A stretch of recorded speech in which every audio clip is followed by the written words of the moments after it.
Srikanth. First time మీరు మన channel చూస్తుంటే సబ్స్క్రైబ్ చేస్తారని మనస్ఫూర్తిగా కోరుకుంటున్నా. ఈ విషయంలోకి వెళ్తే ఆంధ్రప్రదేశ్లో ఇప్పుడు అమరావతి వర్సెస్ మావిగన్, అంటే ఈ మావిగన్ని ప్రజల్లోకి బలవంతంగా పంపించాలని వైసీపీ వాళ్ళు విశ్వ ప్రయత్నాలు చేస్తున్నారు. అందులో ఈ సోషల్ మీడియా ఇన్ఫ్లుయెన్సర్స్ ఏవేవో వైసీపీ తాడేపల్లి ప్యాలెస్ నుంచి వచ్చినటువంటి కట్టుకథల్ని వాటన్నిటిని తీసుకొచ్చి ప్రజలకు రుద్దే ప్రయత్నం చేస్తున్నారు. చాలా ముఖ్యమైన విషయం ఏంటంటే అమరావతి అనేది చాలా ఎక్స్పెన్సెస్తో కూడుకున్నది అనేది వాళ్ళు చెప్పేటువంటి, ఎందుకంటే తాడేపల్లి ప్యాలెస్ నుంచి స్క్రిప్ట్ వస్తే స్క్రిప్ట్ మాట్లాడుతాం. అందులో వైజాగ్ నుంచి ఒక యాంకర్ ఉన్నారు, ఆమె నేను న్యూట్రల్, నేను ప్రజల సమస్యల మీద మాట్లాడుతుంటే నా మీద కేసులు పెడుతున్నారు అంటుంది. గతంలో కూడా ఆమె బ్రిడ్జ్ అంటే పేకాట ఆడితే పేకాట ఆడే వాళ్ళకి స్పోర్ట్స్ కోటాలో ఉద్యోగాలు ఇస్తారంట అని చెప్పేసి చెప్తుంది. అంటే పేకాటకి లేకపోతే ఒరిజినల్ ఆటకి తేడా తెలియనటువంటిది వాళ్ళని కూడా వాళ్ళ ద్వారా చెప్తున్నారంటే అది అవాస్తవం. ఎందుకంటే తాడేపల్లి ప్యాలెస్ నుంచి వాళ్ళకి స్క్రిప్ట్ అలా ఇస్తారు, దాన్ని అలా చదువుతారు.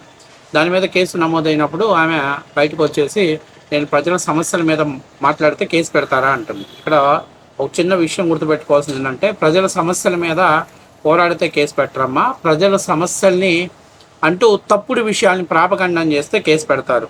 కాబట్టి మనం చెప్పేటప్పుడు ఎవరో ఇచ్చారు కదా, ఏదో పేమెంట్ ఇస్తున్నారు కదా, స్క్రిప్ట్ ఇస్తున్నారు కదా, మనం మాట్లాడుతున్నాం కదా అని చెప్పేసి తప్పుడు విషయాల్ని తీసుకెళ్తే ఖచ్చితంగా కేసు పెడతారు. సరే, ఇప్పుడు అక్కకి తాడేపల్లి ప్యాలెస్ స్క్రిప్ట్ ఎంతవరకు వచ్చిందో, ఆమె ఏం మాట్లాడుతుందో ఒకసారి చూసిన తర్వాత ఆ వీడియోకి మనం ఫుల్ ఫ్లెడ్జ్డ్గా కౌంటర్ ఇద్దాం. ఈ విషయం గురించి ప్రతి ఒక్కరూ ఆలోచన చేయాల్సిన అవసరం ఉంది. అమరావతి వర్సెస్ మావిగన్, ఈ రెండు పదాలకు బదులు కాసేపు 2 లక్షల కోట్లు వర్సెస్ 20,000 కోట్లు ఆలోచన చేస్తే 2 లక్షల కోట్లకి 20,000 కోట్లకి వ్యత్యాసం ఎంతనో ప్రతి ఒక్కరూ గమనించాలి. ఒకవేళ 2 లక్షల కోట్లతో అమరావతిని నిర్మిస్తే ఈ 2 లక్షల కోట్ల అప్పును ఎవరు భరించాలి? వేల ఎకరాలను ఆల్రెడీ అమరావతిలో భూములను కొనుగోలు చేసినటువంటి భూస్వాముల, లేకపోతే అమాయకులైనటువంటి ఆంధ్ర రాష్ట్ర ప్రజల? 2026-27 ఆర్థిక సంవత్సరానికి గాను మనం తీసుకున్న బకాయిలకు దగ్గరగా అంచనా ప్రకారం 37,281 కోట్లు కేవలం వడ్డీలకే చెల్లిస్తున్నాం. ఆ లెక్కన చూసుకుంటే 2 లక్షల కోట్లు అప్పును తీర్చడానికి ఎంత సమయం పడుతుంది? అదే Sai Krishna lockup death, Prasanna Ravan arrest Andhra రాష్ట్ర రాజకీయాల్ని కంప్లీట్ గా డైవర్ట్ చేసే ప్రయత్నాలు జరుగుతాయి. ఏమైనా రాష్ట్ర ప్రజల సంక్షేమ అభివృద్ధి గురించి ఆలోచించేటటువంటి నాయకులు అమరావతి రాజధాని ఎందుకు లేదా మావిగని ఎందుకు వద్దు అంటున్నారు అనేది వివరించాల్సిన అవసరం ఎంతైనా ఉంది. ఇక్కడ నేను ఏం చెప్తున్నానంటే, జగన్మోహన్ రెడ్డి హయాంలో డీబీటీ ద్వారా డైరెక్ట్ డెబిటర్ అకౌంట్ అని చెప్పేసి డీబీటీ ద్వారా ట్రాన్స్ఫర్, అంటే డైరెక్ట్ బ్యాంక్ ట్రాన్స్ఫర్ అనే సిస్టమ్ ద్వారా 2,36,000 కోట్ల రూపాయలు మేము పేదల వాళ్ళ అకౌంట్లో వేసామన్నారు. మరి ఎవరైనా పేదవాళ్ళ అకౌంట్లో వేస్తే వాళ్ళ ముఖ చిత్రాలు, వాళ్ళ ఆర్థిక భవిష్యత్తులు ఏమన్నా మారిపోయాయా? మరి మారందానికి ఎందుకు మీరు అన్ని లక్షల కోట్ల రూపాయల అకౌంట్లు ఈ డీబీటీ ద్వారా వేశారు అంటే, ప్రజల్లో కొనుగోలు శక్తి పెరిగిద్ది అన్నారు. ఎన్ని రోజులు కొనుగోలు శక్తి పెరిగిద్ది? మీరు అప్పులు తెచ్చి ప్రజలకు వెల్ఫేర్ వేస్తే మళ్ళీ ప్రజల దగ్గర నుంచే కదా మనం డబ్బులు వసూలు చేసుకుంటుంది. మరి ఇలాంటి పరిస్థితుల్లో నేనేమంటున్నానంటే, ఇటువంటి సిచ్యువేషన్ మీరు ఫేస్ చేస్తున్నప్పుడు మీరు ప్రత్యేకంగా డీబీటీ ద్వారా డబ్బులు వేస్తున్నామని ఎందుకు డప్పు కొట్టుకోవాలి? కొట్టాల్సిన అవసరం ఏముంది?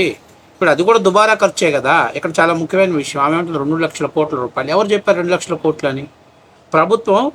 ప్రభుత్వం మౌలిక వసతులు కల్పిస్తే మిగతాదంతా కూడా ప్రైవేట్ సెక్టర్ వాళ్ళు అక్కడ ఇన్వెస్ట్మెంట్ చేయడానికి రెడీగా ఉన్నారు.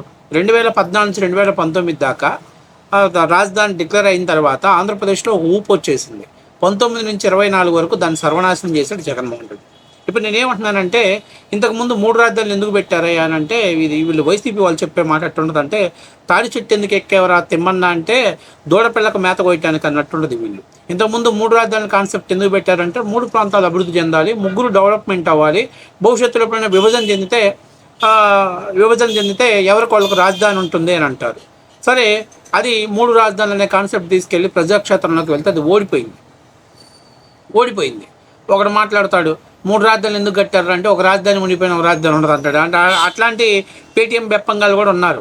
ఇప్పుడు వీళ్ళకి ఏంది, తాడేపల్లి ప్యాలెస్ నుంచి ఇదిగో ఈ వెర్షన్లోనే మీరు మాట్లాడిన స్క్రిప్ట్ పంపిస్తారు, ఆ వెర్షన్ మాత్రం వాళ్ళు ప్రస్తావిస్తారు. ఇక్కడ చాలా ముఖ్యమైన విషయం ఏంటంటే, వీళ్ళు మ్యానిక్యులేట్ చేసి పక్కకు పంపిస్తున్నటువంటి విషయం ఏంటంటే, 2 లక్షల కోట్ల రూపాయలు అమరావతికి ఎక్స్పెన్సెస్ అవుతుందని ఎవరైనా చెప్పారా? మౌలిక వసతులు ఇన్ఫ్రాస్ట్రక్చర్ని డెవలప్మెంట్ చేస్తే మిగిలినటువంటిది పెట్టుబడుల రూపంలో ఆంధ్రప్రదేశ్లో పెట్టుబడులు పెట్టడానికి రాజధాని నిర్మాణం ఏర్పడటానికి 8 లక్షల కోట్లు కావాలి. 2 లక్షల కోట్లు అన్ని అబద్ధాలు, 8 లక్షల కోట్లు కావాలి. అది ఎక్కడి నుంచి వచ్చింది? ప్రైవేట్ అండ్ పబ్లిక్ సెక్టర్స్లో వచ్చేటువంటి ఇన్వెస్ట్మెంట్ అది. ఇలా హైదరాబాద్కి నాకు తెలిసినంతవరకు ఎన్ని లక్షల కోట్లు పెట్టారు? ఎవరైనా లెక్క చెప్పగలుగుతారా? చెప్పలేదు. ఎందుకంటే ఇన్ఫ్రాస్ట్రక్చర్ డెవలప్మెంట్ అయింది, ఎడ్యుకేషన్ సిస్టమ్ వచ్చింది, ఐటీ సెక్టర్ వచ్చేసింది, అట్లాగే అనేకమైనటువంటి రంగాలలో టూరిజం పెట్టుబడులు వచ్చాయి, ఫార్మా పెట్టుబడులు వచ్చాయి. ఇట్లా అది దాని ఎక్స్టెన్షన్ పెంచుకుంటూ పోయింది. కానీ ఇక్కడ చాలా ముఖ్యమైన విషయం ఏంటంటే వీళ్ళు డెవలప్మెంట్ చేయరు. ఏందిరా బాబు అని అంటే ఇదిగో ఇలాంటి కాకమ్మ కథలు చెప్తారు 3 రాజధానులు అని చెప్పి. నేనేమంటున్నానంటే అమరావతిలో కావాల్సిన ల్యాండ్ బ్యాంకు ఖచ్చితంగా రాష్ట్ర ప్రభుత్వం నిజంగా కానీ ల్యాండ్ పూలింగ్కి వెళ్లకుండా ల్యాండ్ కలెక్ట్ చేయాల్సి వస్తే రాష్ట్ర ప్రభుత్వం మీద పెద్ద భారం పడిద్ది. కానీ ఇక్కడ ల్యాండ్ పూలింగ్ అనే ద్వారా ప్రభుత్వం కావాల్సిన భూమిని సమకూర్చుకుంది. ప్రభుత్వం సమకూర్చినటువంటి భూమిలో మౌలిక వసతులు కల్పించాల్సిన బాధ్యత ప్రభుత్వాలపైన. అది 20,000 కోట్లు 30,000 కోట్లు అవుతుంది, లేదా 40,000-50,000 కోట్లు అవుతుంది మౌలిక వసతులు. మిగతాది ఇన్ఫ్రాస్ట్రక్చర్, అలాగే దానికి కావాల్సినటువంటి ఏదైతే ప్రైవేట్ సెక్టర్స్ వాళ్ళు కావాల్సినటువంటి అన్ని విధాలుగా ఐటీ కావచ్చు, లేకపోతే ఎడ్యుకేషన్ కావచ్చు, లేకపోతే టూరిజం హోటల్స్ కావచ్చు, లేకపోతే ఇలాగా వాళ్ళకి కావాల్సిన బ్యాంకింగ్ సెక్టర్స్ కాబట్టి కావాల్సినటువంటి మౌలిక వసతులు అన్నీ కూడా ఏర్పాట్లు చేసుకోవడానికి వాళ్ళకి ప్రభుత్వ భూములతోటి అక్కడ భూములు కావాల్సిన పరిస్థితి ఏర్పడుతుంది. ఇది ఎప్పుడైతే నిర్మాణం సాగిందో తర్వాత పెద్ద ఎత్తున ఇన్ఫ్రాస్ట్రక్చర్ డెవలప్మెంట్ అవుతుంది. ఫలితంగా రియల్ ఎస్టేట్ వ్యాపారం ఉపయోగపడుతుంది. అలాగే పెద్ద హౌసింగ్ కన్స్ట్రక్షన్ స్టార్ట్ అవుతుంది. దీని ద్వారా అక్కడ మన రాజధానికి కావాల్సినటువంటి అద్భుతమైనటువంటి ఎన్విరాన్మెంట్ మనం క్రియేట్ చేయగలుగుతాం. అంతేకాకుండా చాలా ముఖ్యమైన విషయం, ఇలా హైదరాబాద్కు కూడా వాటర్ సమస్య ఉంది. కానీ ఇలా ఆంధ్రప్రదేశ్లో అమరావతికి వాటర్ సమస్య లేదు. 365 రోజులు. ఈరోజు గోదావరిలో మీరు చూడండి చాలా తక్కువ ఫ్లడ్ ఉన్నప్పటికీ దాన్ని ఒడిసిపట్టడంలో ఆంధ్రప్రదేశ్ విజయం సాధించింది. సో అది కృష్ణా జలాలకు మళ్లించుకోవడంలో విజయం సాధించింది. ఆ నీళ్ళని తాగునీటికి అలాగే అవసరాలకు వాడుకునే పరిస్థితి ఉంది. కానీ ఇక్కడ చాలా ముఖ్యమైన విషయం ఏంటంటే నేనేమంటున్నానంటే నిన్న 3 రాజధానులు అన్నారు, ఈరోజు మావీగన్ అంటున్నారు. నేనేమంటున్నాను, మావీగన్లో 1,000 ఎకరాల ల్యాండ్ పూలింగ్కి మీరు ఒప్పుకొని ఇస్తారు. ఏ రైతుల చేత ఒప్పించండి, చొప్పించి కొడతారు మీరు కానీ అక్కడ పోయి అడిగారంటే. ఎందుకంటే మనం చేసేటువంటి ఆలోచన ప్రజలకు ఉపయోగపడాలి, జనానికి ఉపయోగపడేటట్టు ఉండాలి. నిన్న ఆయన జగన్మోహన్ రెడ్డి అక్కడికి వెళ్ళాడు, విజయవాడ వెళ్ళాడు. ఇదే రాజధాని అబ్బా, ఇదే రాజధాని. ఎన్ని రాజధానులు చెప్తాడు? గుంటూరు పోతే ఇదే రాజధాని అంటాడు, విజయవాడ పోతే అదే రాజధాని అంటాడు, మరి మచిలీపట్నం అదే రాజధాని అంటాడు. ఇవాళ చంద్రబాబు నాయుడు గారు మొదట్లోనే చెప్పారు, ఫేజ్ 1 అమరావతిని డెవలప్మెంట్ చేసుకోగలిగితే ఆ ఫేజ్ 1 సెక్టర్లోకి వచ్చేటువంటి అవుటర్ రింగ్ రోడ్ బౌండరీస్ ఇటు పక్క తీసుకుంటే మనకి గుంటూరు, మంగళగిరి, అట్లాగే విజయవాడ అని చెప్పాడు. సెకండ్ కానీ ఫేజ్ 2 బౌండరీ తీసుకుంటే అది దాదాపుగా నియర్లీ మచిలీపట్నం, ఇటుపక్క నందిగామ, అట్లాగే ఇటు పక్కకు వచ్చేసరికి సత్తెనపల్లి తర్వాత ఇటువైపు పెరంగిపురం, పేరుచెర్ల, అట్లాగే ఇటువైపుకి వచ్చేసరికి తెనాలి అని చెప్పడం జరిగింది. అరే అసలు ఆ రాజధాని ఎక్స్టెన్షన్ చేయాలంటే ముందు డెవలప్మెంట్ చేయాలంటే దాన్ని ఆ పుట్టిన దగ్గర నుంచి దాన్ని గిల్లే పనిలోనే ఉంటే, దాన్ని సంపేదన ప్రయత్నంలోనే ఉంటే 2 లక్షల కోట్లు అయిద్దంట, 8 లక్షల కోట్లు అయిద్దంట. వీళ్ళు ఇలా మాట్లాడుతుంటారు. వీళ్ళందరికీ తాడేపల్లి ప్యాలెస్ నుంచి స్క్రిప్ట్ వెళ్తుండదు. ఆ స్క్రిప్ట్ని అక్కడ మాట్లాడుతుంటారు. ఇప్పుడు నేనేమంటున్నానంటే రేపు ఈ మావిగన్ను కూడా జగన్మోహన్ రెడ్డి క్లారిటీ లేదు. రేపు రెండు రోజు పోతే మా విజయవాడ, గుంటూరు, చిలకలూరుపేట పెట్టుకుందాం అంటాడు.